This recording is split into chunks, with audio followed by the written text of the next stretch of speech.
Dios bendiga a su pueblo en esta hora. Muy bienvenidos sean una vez más a nuestro estudio El Fundamento de Nuestra Fe. En esta ocasión compartiremos el tema número 2 y continuaremos con el santuario. En nuestro encuentro anterior vimos el santuario en su aspecto simbólico, mostrando el plan de la redención a través de sus departamentos, muebles y materiales, los cuales revelan tanto el amor de Dios como su sabiduría al diseñar un sistema de verdades vitales, su relación una con otra y cómo el santuario es el marco donde se encuentran esas verdades. Y no solo esto, sino que el santuario señala al pueblo del pacto, ese remanente, ese linaje santo, como dice Primera de Pedro 2:9, que muestra las virtudes de aquel que lo llamó de las tinieblas a su luz admirable. Es por esto, mis hermanos, que el estudio del santuario reviste tanta importancia, pues como lo dice la sierva de Dios en el libro El Evangelismo, en la página 165, la correcta comprensión del ministerio de Cristo en el santuario es el fundamento de nuestra fe. Como vamos a ver en los estudios posteriores, hay una línea de verdad que Dios ha mantenido en cada dispensación o movimiento reformatorio que sigue una secuencia que estaba ilustrada en el santuario terrenal y que a su vez era una ilustración del plan de la redención que se realizaba en el santuario celestial. Enfoquémonos ahora en el aspecto histórico y profético del santuario, donde veremos revelado el cumplimiento de los símbolos en la historia. Como dijimos anteriormente, que el plan de la redención es la respuesta de Dios a la rebelión que se originó en el cielo, cuando un querubín protector llamado Lucifer se rebeló contra Dios y su autoridad, creo que sería apropiado que detalláramos un poquito en qué consistió esa rebelión. Apocalipsis 12, versos del 7 al 9, dice así: Y hubo una gran batalla en el cielo. Miguel y sus ángeles luchaban contra el dragón, y luchaban el dragón y sus ángeles, pero no prevalecieron, ni fue hallado ya el lugar de ellos en el cielo. Y fue lanzado fuera aquel gran dragón, la serpiente antigua, llamada Diablo y Satanás, el cual engaña a todo el mundo, fue arrojado en tierra, y sus ángeles fueron arrojados con él. Increíble, hermanos. Pero vayamos tanto atrás, antes de que el tiempo existiera, mientras leemos estas asombrosas escenas, como nos las relata la sierva de Dios en el libro Historia de la Redención, en su capítulo 1. Historia de la Redención, capítulo 1. La caída de Lucifer. En el cielo, antes de su rebelión, Lucifer era un ángel honrado y excelso, cuyo honor seguía al del amado Hijo de Dios. Su semblante, así como el de los demás ángeles, era apacible y denotaba felicidad. Su frente alta y espaciosa indicaba su poderosa inteligencia. Su forma era perfecta, su porte noble y majestuoso. Una luz especial resplandecía sobre su rostro y brillaba a su alrededor con más fulgor y hermosura que en los demás ángeles. Sin embargo, Cristo, el amado Hijo de Dios, tenía la preeminencia sobre todas las huestes angélicas. Era uno con el Padre antes que los ángeles fueran creados.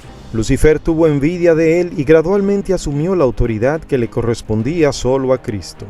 El gran Creador convocó a las huestes celestiales para conferir honra especial a su Hijo en presencia de todos los ángeles. Este estaba sentado en el trono con el Padre, con la multitud celestial de santos ángeles reunida a su alrededor. Entonces el Padre hizo saber que había ordenado que Cristo su Hijo fuera igual a él, de modo que doquiera estuviese su Hijo, estaría él mismo también. La palabra del Hijo debería obedecerse tan prontamente como la del Padre. Este había sido investido de la autoridad de comandar las huestes angélicas. Debía obrar especialmente en unión con él en el proyecto de creación de la tierra y de todo ser viviente que habría de existir en ella. Ejecutaría su voluntad, no haría nada por sí mismo. La voluntad del Padre se cumpliría en él. Algo muy importante que aclarar aquí. Recordemos que en el gran conflicto, el objetivo de la deidad es revelar su carácter, no su naturaleza. Algunos han llegado a pensar que Cristo es inferior al Padre y que el Padre en algún momento le dio la autoridad de ser Dios. Pero debemos tener en cuenta que todo lo que nosotros conocemos, nosotros los seres humanos, acerca de la deidad es en el contexto de la redención. Un plan que fue diseñado desde los días de la eternidad, nos dice la Biblia. Y en ese contexto, en el de la redención, la deidad se revela a todas sus criaturas, ejerciendo roles, funciones y rangos que nos muestran tanto al Padre como al Hijo y al Espíritu Santo en la obra que cada uno desempeña para salvar al hombre e impedir que el pecado se vuelva a levantar en su universo otra vez. Hablaremos con mayores detalles sobre esto cuando abordemos el tema sobre las dispensaciones de la divinidad ilustrada en los departamentos del santuario. En el Evangelio de Juan, en el capítulo 1, los versos del 1 al 3, leemos: En el principio era el Verbo, y el Verbo era con Dios, y el Verbo era Dios. Este era en el principio con Dios. Todas las cosas por Él fueron hechas, y sin embargo, sin Él, nada de lo que ha sido hecho fue hecho. Aquí se ve muy claro, mis hermanos, todo acerca de la divinidad de Cristo. Y la sierva de Dios, comentando este texto, dice así: Si Cristo hizo todas las cosas, existió antes que todas las cosas. Las palabras que se refieren a este tema son tan concluyentes que nadie tiene por qué quedar con dudas. Cristo fue Dios esencialmente y en el máximo sentido. Cristo fue Dios desde toda la eternidad. El Señor Jesucristo, el divino Hijo de Dios, existió desde la eternidad, una persona en sí y sin embargo uno con el Padre. Era la gloria misma del cielo, era por derecho propio el comandante de los seres inteligentes celestiales y recibía el homenaje de adoración de los ángeles. Una de las características, mis hermanos, que demuestra que Dios es que es el creador. Una criatura no puede ser Dios porque no puede crear, no tiene existencia propia. Así que está más que claro la divinidad de Cristo, pues Él creó todas las cosas.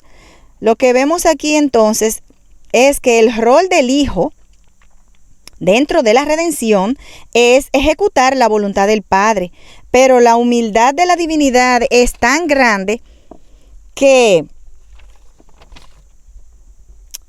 Dios el Hijo se veía como un ángel más, y es por eso que en medio de esta rebelión que se estaba llevando fue necesario que el Padre proclamara la autoridad y jerarquía de su Hijo como su igual.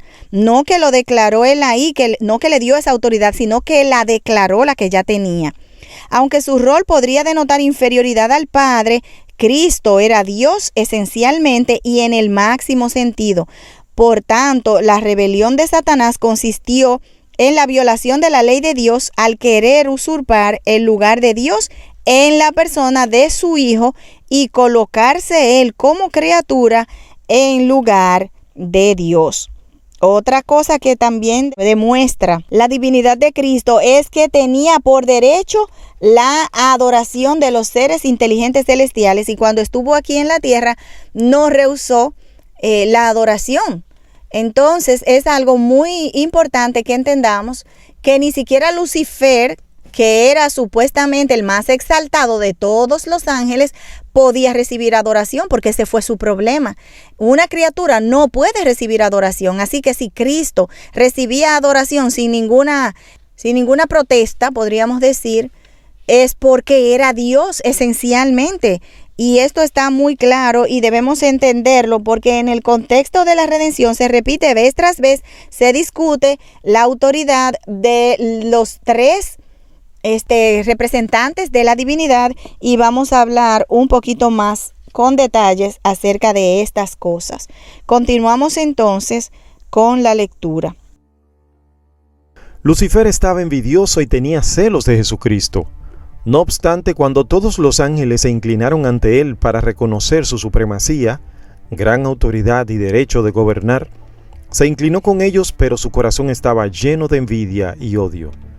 Cristo formaba parte del consejo especial de Dios para considerar sus planes mientras Lucifer los desconocía. no comprendía ni se le permitía conocer los propósitos de Dios. En cambio, Cristo era reconocido como soberano del cielo, con poder y autoridad iguales a los de Dios. Lucifer creyó que él era favorito en el cielo entre los ángeles. Había sido sumamente exaltado, pero eso no despertó en él ni gratitud ni alabanzas a su Creador. Aspiraba a llegar a la altura de Dios mismo. Se glorificaba en su propia exaltación. Sabía que los ángeles lo honraban. Tenía una misión especial que cumplir. Había estado cerca del gran Creador y los persistentes rayos de la gloriosa luz que rodeaban al Dios eterno habían resplandecido especialmente sobre él.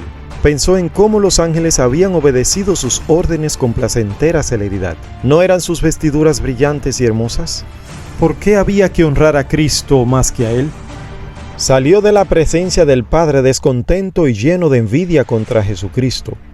Congregó a las huestes angélicas disimulando sus verdaderos propósitos y les presentó su tema, que era él mismo. Como quien ha sido agraviado, se refirió a la preferencia que Dios había manifestado hacia Jesús, postergándolo a él.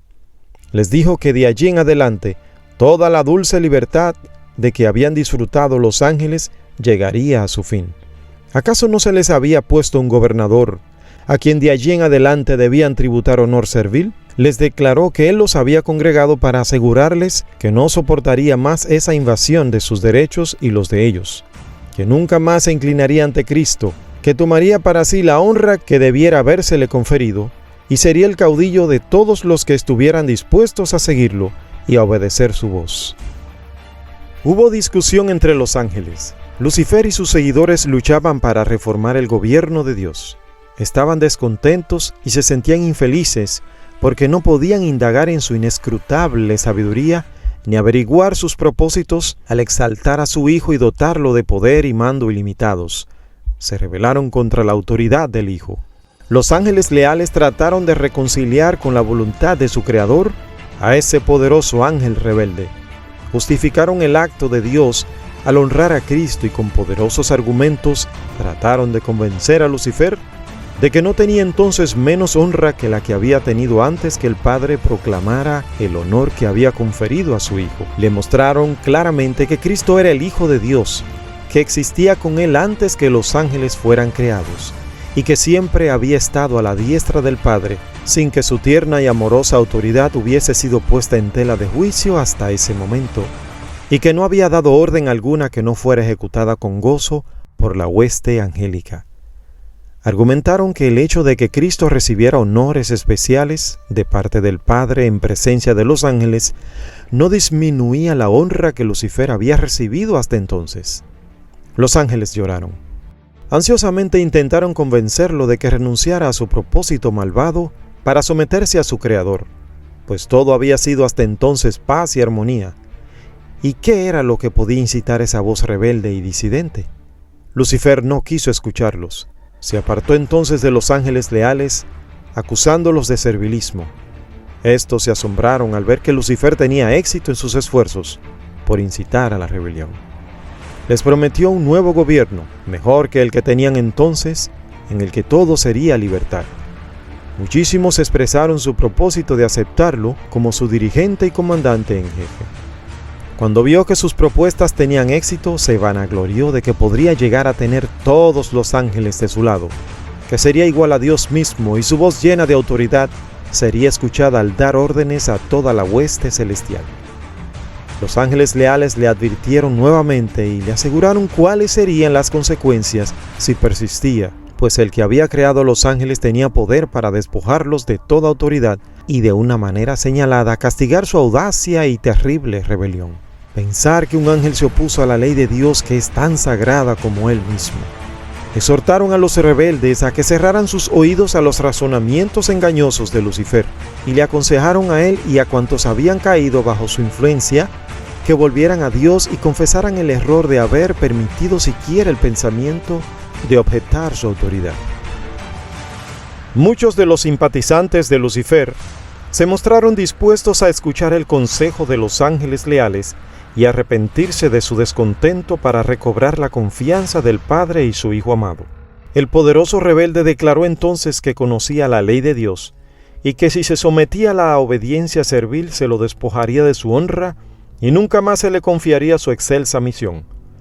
Les dijo que tanto él como ellos habían ido demasiado lejos como para volver atrás, y que estaba dispuesto a afrontar las consecuencias, pues jamás se postraría para adorar servilmente al Hijo de Dios, que el Señor no los perdonaría y que tenían que reafirmar su libertad y conquistar por la fuerza el puesto y la autoridad que no se les había concedido voluntariamente. Los ángeles leales se apresuraron a llegar hasta el Hijo de Dios y le comunicaron lo que ocurría entre los ángeles. Encontraron al Padre en consulta con su amado Hijo para determinar los medios por los cuales, por el bien de los ángeles leales, pondrían fin para siempre a la autoridad que había asumido Satanás. El gran Dios podría haber expulsado inmediatamente del cielo a este archiengañador, pero ese no era su propósito.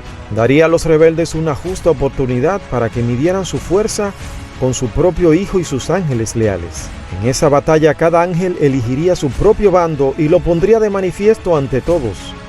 No hubiera sido conveniente permitir que permaneciera en el cielo ninguno de los que se habían unido con Satanás en su rebelión. Habían aprendido la lección de la genuina rebelión contra la inmutable ley de Dios, y eso es irremediable. Si Dios no hubiera ejercido su poder para castigar a este jefe rebelde, los ángeles subversivos no se habrían puesto en evidencia.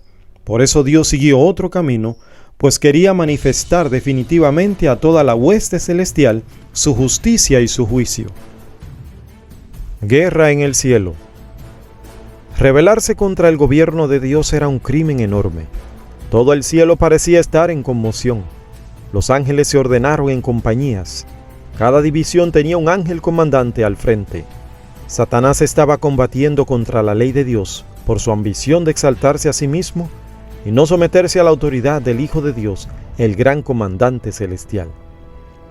Se convocó a toda la hueste angélica para que compareciera ante el Padre, a fin de que cada caso quedase decidido. Satanás manifestó con osadía su descontento porque Cristo había sido preferido antes que él. Se puso de pie orgullosamente y sostuvo que debía ser igual a Dios y participar en los concilios con el Padre y comprender sus propósitos. El Señor informó a Satanás que solo revelaría sus secretos designios a su Hijo y que requería que toda la familia celestial, incluido Satanás, le rindiera una obediencia absoluta e incuestionable, pero que él, Satanás, había demostrado que no merecía ocupar un lugar en el cielo. Entonces el enemigo señaló con regocijo a sus simpatizantes, que eran cerca de la mitad de los ángeles, y exclamó: «Ellos están conmigo. ¿Los expulsarás también y dejarás semejante vacío en el cielo?». Declaró entonces que estaba preparado para hacer frente a la autoridad de Cristo y defender su lugar en el cielo por la fuerza de su poder, fuerza contra fuerza. Los ángeles buenos lloraron al escuchar las palabras de Satanás y sus alborozadas jactancias. Dios afirmó que los rebeldes no podían permanecer más tiempo en el cielo. Ocupaban esa posición elevada y feliz con la condición de obedecer la ley que Dios había dado para gobernar a los seres de inteligencia superior. Pero no se había hecho ninguna provisión para salvar a los que se atrevieran a transgredirla. Satanás se envalentonó en su rebelión y expresó su desprecio por la ley del Creador. No la podía soportar. Afirmó que los ángeles no necesitaban ley y que debían ser libres para seguir su propia voluntad, que siempre los guiaría con rectitud, que la ley era una restricción de su libertad y que su abolición era uno de los grandes objetivos de su subversión. La condición de los ángeles, según él, debía mejorar, pero Dios, que había promulgado las leyes y había hecho iguales a sí mismo, no pensaba así. La felicidad de la hueste angélica dependía de su perfecta obediencia a la ley. Cada cual tenía una tarea especial que cumplir, y hasta el momento cuando Satanás se rebeló, había existido perfecto orden y armonía en las alturas. Entonces hubo guerra en el cielo. El Hijo de Dios, el Príncipe Celestial y sus ángeles leales entraron en conflicto con el archirrebelde y los que se le unieron. El Hijo de Dios y los ángeles fieles prevalecieron, y Satanás y sus seguidores fueron expulsados del cielo. Toda la hueste celestial reconoció y adoró al Dios de justicia. Ni un vestigio de rebeldía quedó en el cielo. Todo volvió a ser pacífico y armonioso como antes. Los ángeles lamentaron la suerte de los que habían sido sus compañeros de felicidad y bienaventuranza. El cielo sintió su pérdida.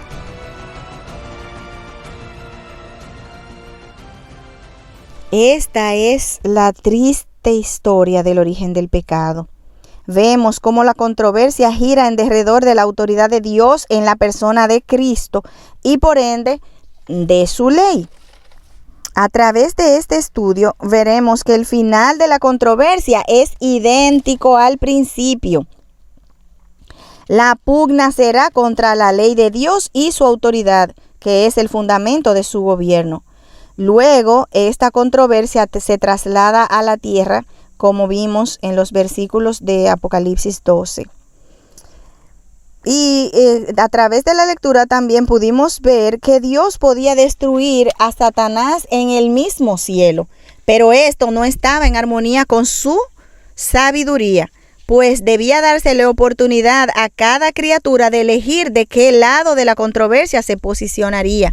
De la misma manera, cuando la gran controversia se traslada a la tierra, Dios crea al hombre para que lo representara en el gran conflicto.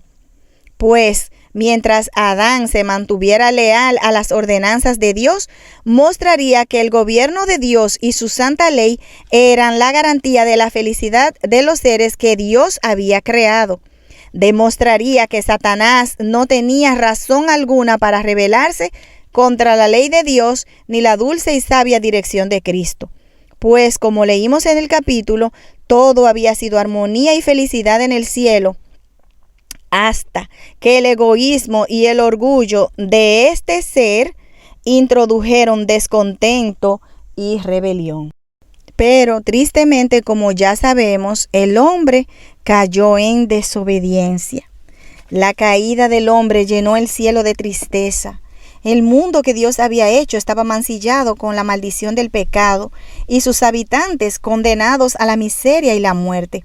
Parecía no haber escapatoria para los que habían quebrantado la ley, pero el amor divino había concebido un plan mediante el cual el hombre podría ser redimido. La quebrantada ley de Dios exigía la vida del pecador. En todo el universo solo existía uno que podía satisfacer sus exigencias en beneficio del hombre. Puesto que la ley divina es tan sagrada como Dios mismo, solo uno igual a Dios podía expiar su transgresión. Eso nos dice Cristo en su santuario en la página 22. Y este sacrificio, exigido por su transgresión, reveló a Adán y a Eva el carácter sagrado de la ley de Dios. No olvidemos esto, mis hermanos, porque todo el conflicto gira en torno a esto. Y vieron también como nunca antes la culpa del pecado y sus horrorosos resultados. ¿Por qué creen ustedes que hay tanto rechazo hacia la ley de Dios? Porque Satanás sabe el carácter sagrado de esa ley.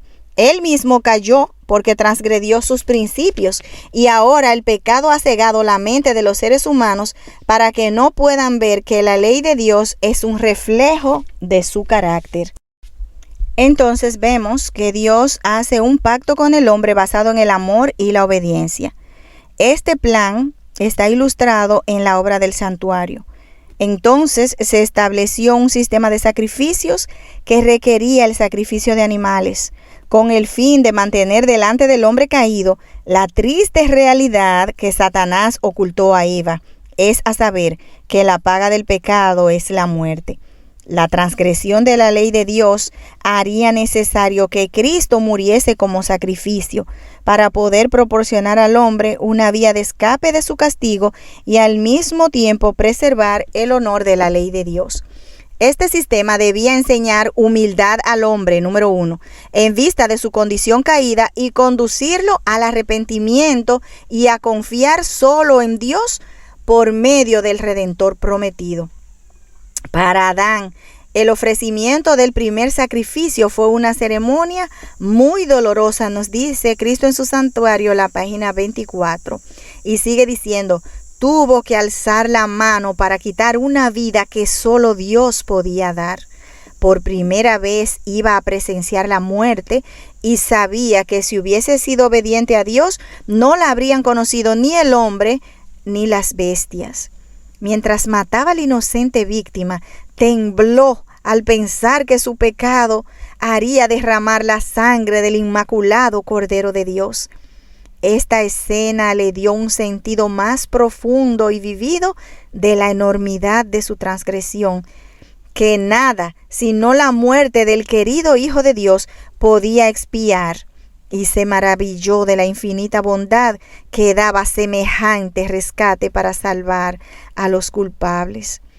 Sin embargo, una estrella de esperanza iluminó el oscuro y terrible futuro y lo libró de una completa desesperación. Termina la cita. Así que vemos que la venida del Redentor era algo que en el cual Adán y Eva habían cifrado sus más caras esperanzas. Ellos esperaban que se cumpliera pronto. Por eso vemos en el libro de Génesis cómo ellos le dieron la bienvenida a su primogénito, pues ellos esperaban que él fuera el libertador. Pero lamentablemente no fue así. El tiempo transcurría y el libertador no llegaba. Dice el deseado de todas las gentes en el capítulo 3 que los que la recibieron primero la promesa murieron sin verlo. Desde los días de Enoc, la promesa fue repetida por medio de los patriarcas y profetas, manteniendo viva la esperanza de su aparición, y sin embargo no había venido. Pero Dios lleva a cabo su plan a través del pacto que hace con los que eligen servirle. Y después de la caída de Adán, Dios elige a la descendencia de Set, llamados los hijos de Dios, desde donde podemos ver los grandes testigos de Dios, desde Set, Enoc, Matusalén, Noé, hasta llegar a Abraham, con cuya descendencia Dios levanta al pueblo de Israel, desde donde nacería el Mesías prometido. A medida que el tiempo va transcurriendo, el Señor va abriendo las verdades que se extienden en el plan de la redención y revelan un poco más de detalles acerca de la venida del Redentor. Dios quería hacer del pueblo de Israel una luz para las naciones del mundo, y es así como le dio la oportunidad de que a través de ellos naciera el Mesías. Pero su infidelidad como pueblo y su disposición de casarse con mujeres de otras naciones, Dios tuvo que permitir que fueran convertidos en esclavos en Egipto. Pero como el Señor sabe escribir derecho en líneas torcidas, utiliza esta circunstancia para glorificar su nombre al librar de una manera tan poderosa a Israel de la esclavitud y mostrar a todas las naciones que no hay más Dios que Jehová. Esto es lo que se ve en la dispensación del Padre. Una vez que Dios liberta a Israel de la esclavitud de Egipto, entonces entra en pacto con él. Leamos lo que nos dice Éxodo, el capítulo 19, los versos 4 al 6. Dice: Vosotros visteis lo que hice a los egipcios y cómo os tomé sobre las alas de águilas y os he traído a mí. Ahora pues, si obedeces mi voz y guardas mi pacto, vosotros seréis mi especial tesoro sobre todos los pueblos, porque mía es toda la tierra. Si los hijos de Israel hubieran sido fieles a Dios, guardando su pacto, Él podría haber logrado su propósito honrándolos y exaltándolos. Si hubiesen andado en los caminos de la obediencia, Él los habría ensalzado sobre todas las naciones que Él ha hecho para alabanza y para renombre y para gloria. Verán todos los pueblos de la tierra, dijo Moisés, que tú eres llamado del nombre de Jehová y te temerán. Las gentes oirán hablar de todos estos estatutos y dirán: ciertamente pueblo sabio y entendido es esta gran nación. Pero a causa de su infidelidad, el propósito de Dios no pudo realizarse sino por medio de continua adversidad y humillación. Fueron llevados en cautiverio a Babilonia y dispersados por tierras de paganos. En la aflicción, muchos renovaron su fidelidad al pacto con Dios. Mientras colgaban sus arpas de los sauces y lloraban por el santo templo desolado, la luz de la verdad resplandeció por su medio, y el conocimiento de Dios se difundió entre las naciones. Los sistemas paganos de sacrificio eran una perversión del sistema que Dios había ordenado, y más de un sincero observador de los ritos paganos aprendió de los hebreos el significado del ceremonial divinamente ordenado y con fe aceptó la promesa del Redentor. Esto está en el Deseado de todas las gentes, del capítulo 2, en la página 20. Entonces, sigue diciendo esta misma cita algo muy importante. Por el cautiverio babilónico, los israelitas fueron curados eficazmente de la adoración de las imágenes esculpidas.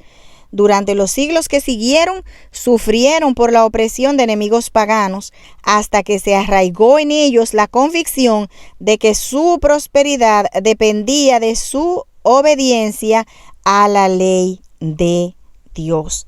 Tremendo, mis hermanos, y esto es una lección muy importante que considerar aquí. Primero, la ley de Dios es la base del pacto entre Dios y su pueblo. Segundo, el pueblo debe ser libertado de la esclavitud para poder guardar la ley de Dios. A Israel lo sacan de manera literal de la esclavitud egipcia, y Dios a nosotros hoy en día debe sacarnos de la esclavitud del pecado, de la esclavitud de la mundanalidad, y nos entrega, número 3, el plan de la redención. A su pueblo le entregó el propósito de él de salvar al hombre a través de la doctrina del santuario, como ya leímos en Éxodo 25:8. Una importante lección. La sierva de Dios, comentando la cita que leímos ahorita de Éxodo 19, los versos 4 en adelante, dice así. Miren cómo dice aquí. Las instrucciones dadas a Moisés para el antiguo Israel, con sus trazos cortantes y rígidos, han de ser estudiadas y obedecidas por el pueblo de Dios de hoy en día.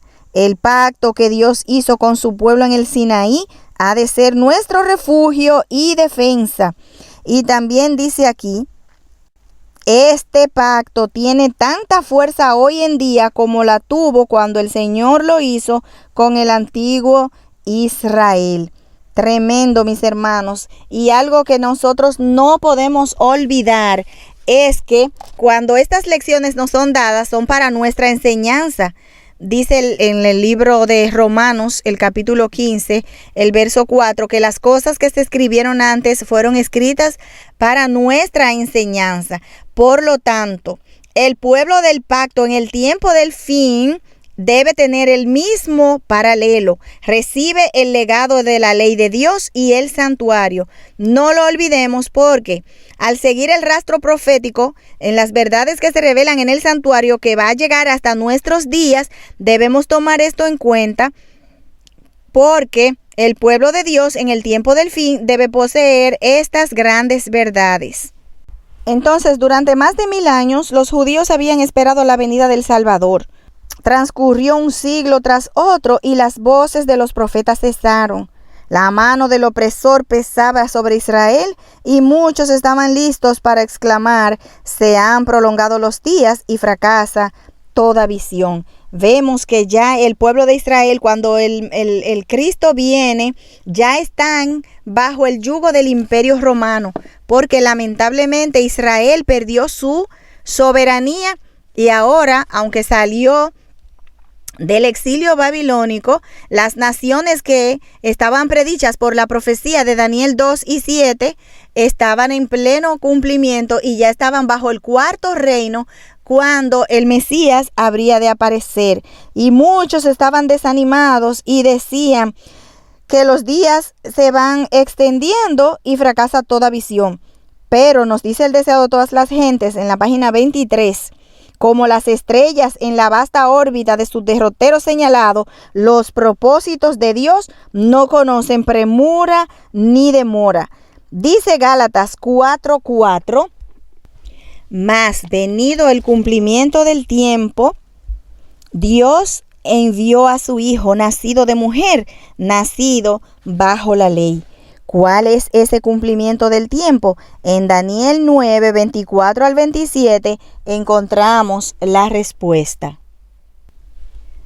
Dice: 70 semanas están determinadas sobre tu pueblo y sobre tu santa ciudad para acabar la prevaricación y concluir el pecado y expiar la iniquidad, y para traer la justicia eterna, sellar la visión y la profecía y ungir al santo de los santos. Sabe pues y entiende que desde la salida de la orden para restaurar y edificar a Jerusalén hasta el Mesías príncipe, habría 7 semanas y 62 semanas. La plaza volverá a ser edificada y el muro en tiempos angustiosos. Y después de las 62 semanas se quitará la vida al Mesías, mas no por sí. Y el pueblo del príncipe que ha de venir destruirá la ciudad, el santuario, con inundación será el fin de ella. Y hasta el fin de la guerra las asolaciones están determinadas. Y por 1 semana confirmará el pacto con muchos. Y a la mitad de la semana hará cesar el sacrificio y la ofrenda. Después, con la muchedumbre de las abominaciones, vendrá el desolar, aún hasta una entera consumación, y lo que está determinado se derramará sobre el pueblo asolado. Así que el ángel aquí había declarado que las 69 semanas se extendían hasta el Mesías príncipe. O sea, la profecía de Daniel revelaba ciertamente el tiempo de su advenimiento, pero no todos interpretaban correctamente el mensaje. Aquí esto que acabamos de leer es parte de la profecía acerca del santuario que leímos en nuestro primer tema, que está en Daniel 8:14. Releámosla.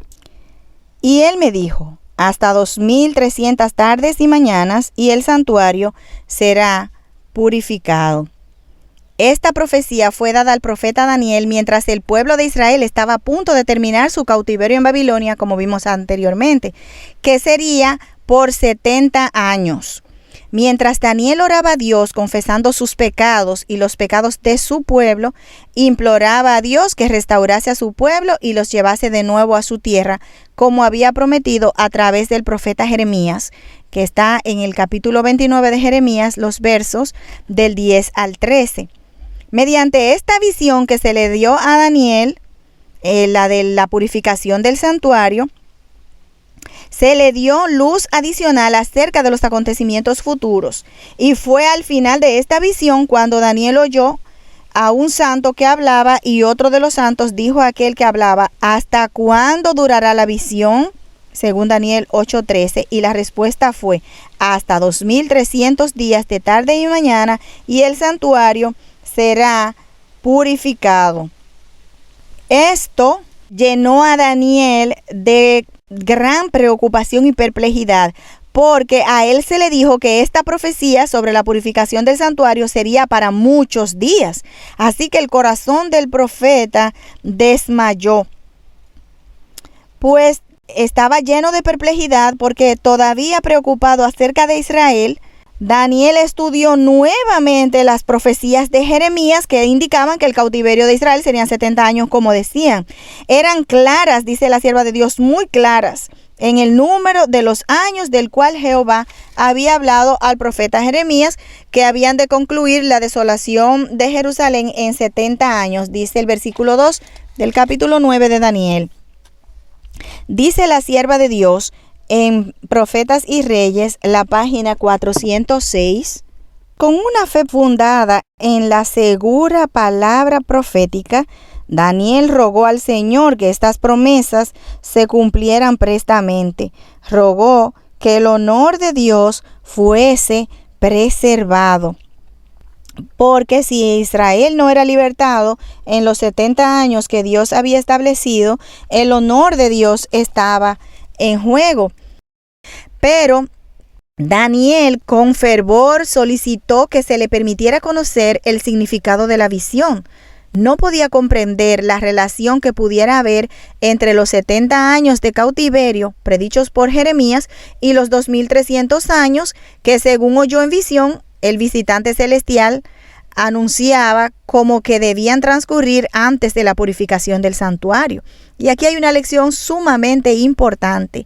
Daniel basa su fe en la palabra de Dios, ve en la profecía de Jeremías que el cautiverio sería por 70 años y pide a Dios que le haga ver la relación que existe entre esta profecía y la visión que se le da, pues él sabe perfectamente bien que Dios no se contradice.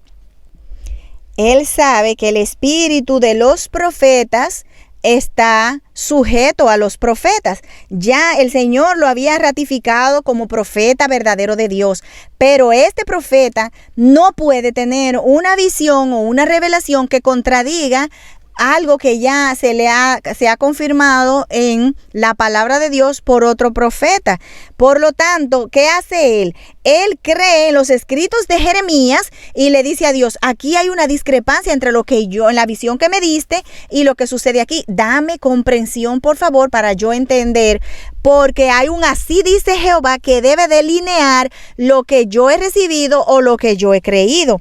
Así que dice la palabra que aún estaba él orando y confesando su pecado y el de su pueblo cuando la respuesta llegó.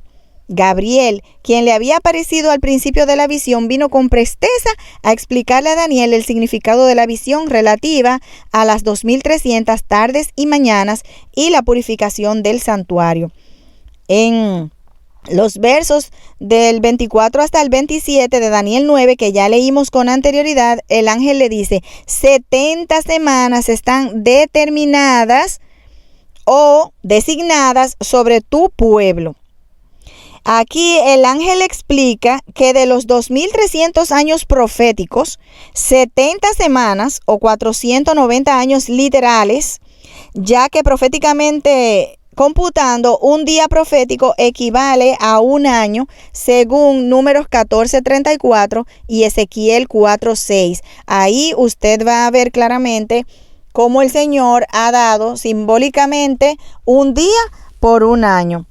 Entonces, esos 70 semanas, cuando usted las multiplica 7 semanas, de 7 días cada una, un día por año, 7 por 7, 7 por 70 son 490. Entonces serían 490 días, que traducidos en el lenguaje profético serían 490 años, que serían exclusivos para el pueblo judío, donde sería reconstruido el templo, los muros edificados y aparecería el Mesías que traería la justicia perdurable. La iniquidad quitarían a través de su sacrificio en la cruz.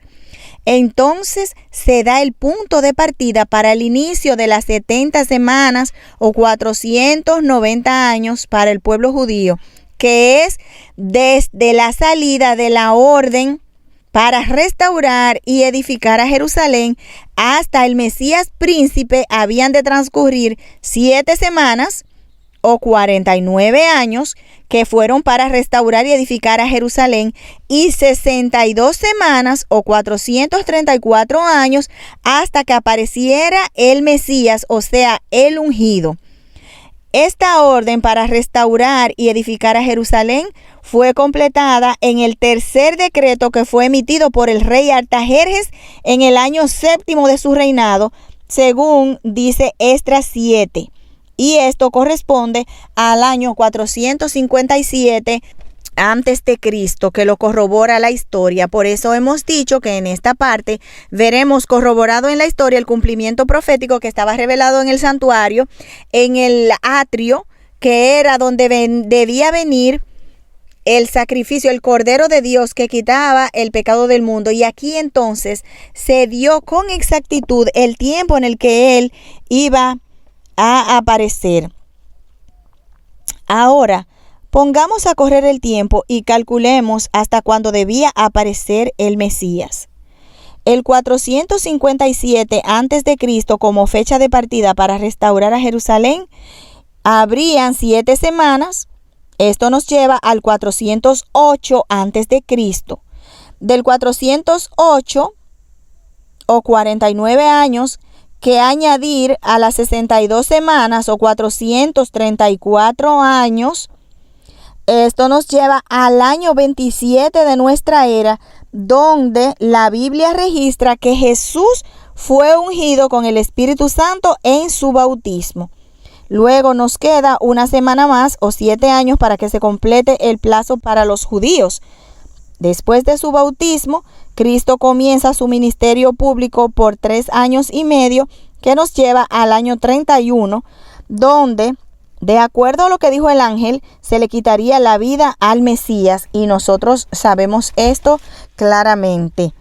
Después de esto, por 3 años y medio más, los discípulos de Cristo continuaron predicando al pueblo acerca de cómo Dios bondadosamente proveyó la reconciliación de la iniquidad y de la justicia eterna que el Mesías trajo por medio de su sacrificio. Hasta que en el año 34 de nuestra era, por auto del Sanedrín, los judíos rechazaron como nación y de manera oficial la oferta de la salvación con el apedreamiento de Esteban. Esta profecía, mis hermanos, es asombrosa porque la exactitud de su cumplimiento muestra claramente que solo Dios puede dirigir los movimientos de las naciones para que sus propósitos puedan llevarse a cabo sin premura ni demora. Todo esto, que se cumple desde el Edén hasta el año 34, estaba ilustrado en la obra que se realizaba en el atrio del santuario. El Cordero de Dios, que fue inmolado desde la fundación del mundo, pues Adán vio el sacrificio de Cristo por la fe en ese primer corderito que Él le quitó la vida. Entonces nos damos cuenta cómo el plan de la redención va siendo desarrollado y llevándose a cabo, y en la obra que se debía realizar en el atrio nos lleva hasta el año 34 de nuestra era. No olvidemos esto, porque en los 2 siguientes departamentos que vamos a estar viendo, los vamos a ver con fecha de inicio para cada dispensación. Y en esta dispensación, que tiene que ver con la venida del Hijo de Dios a la tierra, durante todo el proceso que desde el Edén, ya vimos anteriormente que los sacrificios paganos fueron una perversión de las instrucciones que Dios le había dado a Adán para que ellos pudieran recordar que vendría el Cordero de Dios que quita los pecados del mundo.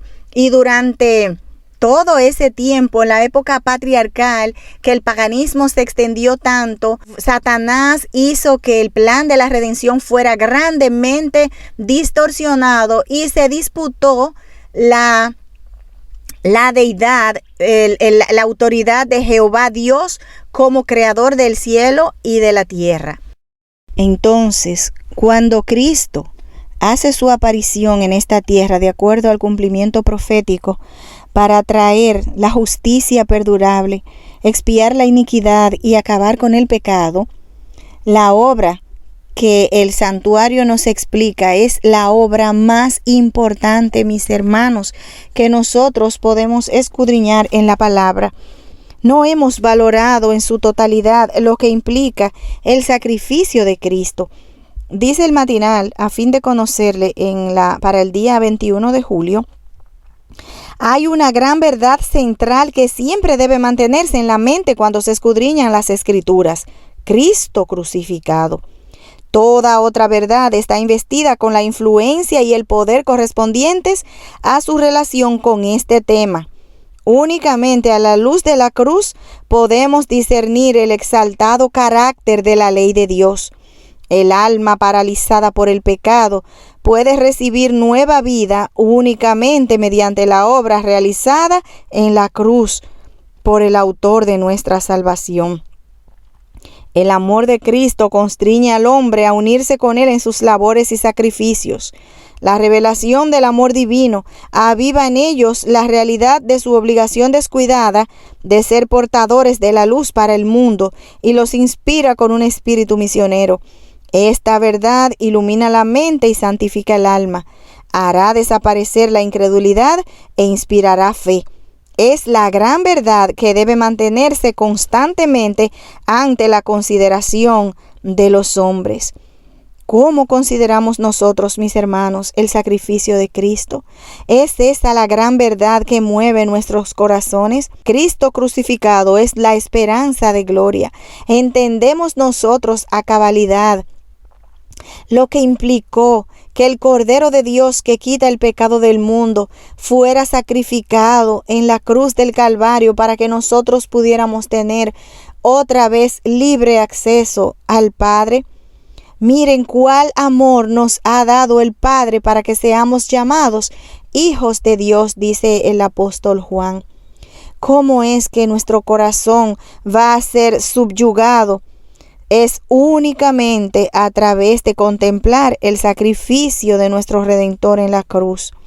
Solamente en la cruz del Calvario se puede discernir el exaltado carácter de la ley de Dios que da a su Hijo en propiciación por nuestros pecados, para que los requisitos de la justicia de Dios que están expresados en su ley pudieran ser satisfechos y a la vez Cristo pudiera perdonar y justificar al que es de la fe de Jesús. Cuando entendamos que la obra que estaba representada en el santuario, especialmente en el atrio, donde Cristo sería nuestro sustituto y garante, entonces veremos la vida cristiana desde una perspectiva totalmente diferente. Nos rendiremos ante ese amor redentor que se entregó para que nosotros podamos tener nueva vida en Él. Entenderemos que no estamos en este mundo para agradarnos a nosotros mismos, sino para vivir por aquel que murió por nosotros. Este es el tema central de la Biblia, este es el tema central del santuario, a través del cual vamos a poder ver las grandes verdades que nos llevan al cumplimiento del plan de la redención que tuvo su inicio en la cruz del Calvario, donde los patriarcas y los profetas que por fe contemplaban su liberación a través del sustituto y garante que habría de venir, hoy nosotros miramos hacia atrás y vemos el cumplimiento de esa maravillosa promesa que ya es historia. Y esto nos dice lo adelantado, lo avanzado que está el plan de la redención.